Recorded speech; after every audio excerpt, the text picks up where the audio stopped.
Hi all, I welcome you to this channel, and if you are the first time here, make sure you subscribe to this channel by clicking on the subscribe button in order to stay updated about the most trending technologies. In this video we are discussing about data science. So data science frameworks. So the best frameworks present in the data science world and help in solving various data science day-to-day problems. So the best frameworks are TensorFlow, PyTorch, Scikit-learn, Spark and MLlib. TensorFlow. TensorFlow is a library based on Python that provides different types of functionality for implementing deep learning models. The term TensorFlow is made up of two terms, tensor and flow. And in TensorFlow, the term tensor refers to the representation of data as a multi-dimensional array, whereas the term flow refers to the series of operations that one performs on tensors.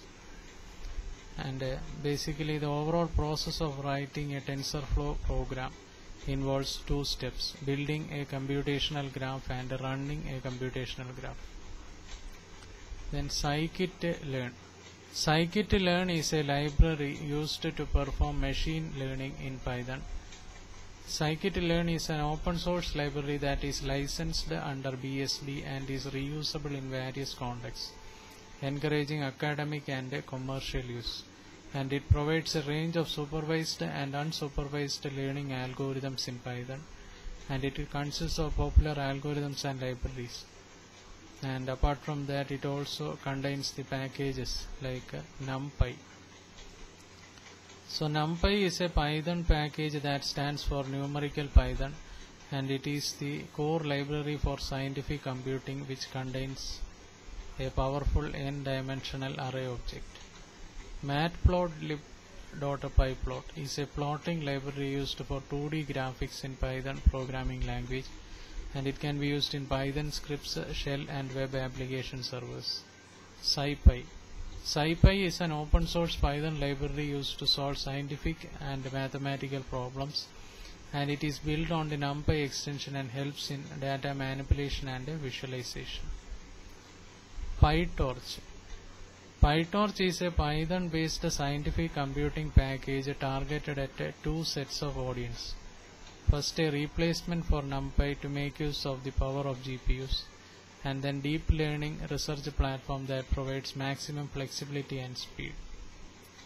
Then native support. Native support for Python and use of its libraries. Then used in Facebook, actively used in the development of Facebook for all of its deep learning requirements in the platform. Then easy to use API. PyTorch ensures an easy to use API which helps with easier usability and better understanding when making use of API. Fast processing. PyTorch is fast and feels native, and hence ensuring easy coding and fast processing. Support for CUDA. So the support for CUDA ensures that the code can run on the GPU, thereby decreasing the time needed to run the code and increasing the overall performance of the system. Dynamic computation graphs. So dynamic computation graphs are a major highlight here, as they ensure the graph build up dynamically at every point of code execution. The graph is built along and can be manipulated at runtime. Spark MLlib. So Spark MLlib is Apache Spark's machine learning component. So one of the major attractions of Spark is the ability to scale computation massively, and that is exactly what you need for machine learning algorithms. But the limitation is that all machine learning algorithms cannot be effectively parallelized. Each algorithm has its own challenges for parallelization, whether it is a task parallelism or data parallelism. Spark.mllib contains the original API built on top of RDDs. It also provides higher level API built on top of data frames for constructing ML pipelines. Spark.ml is the primary machine learning API for Spark at the moment.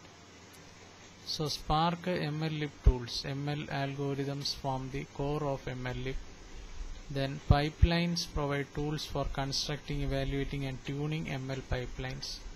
Utilities for linear algebra, statistics and data handling.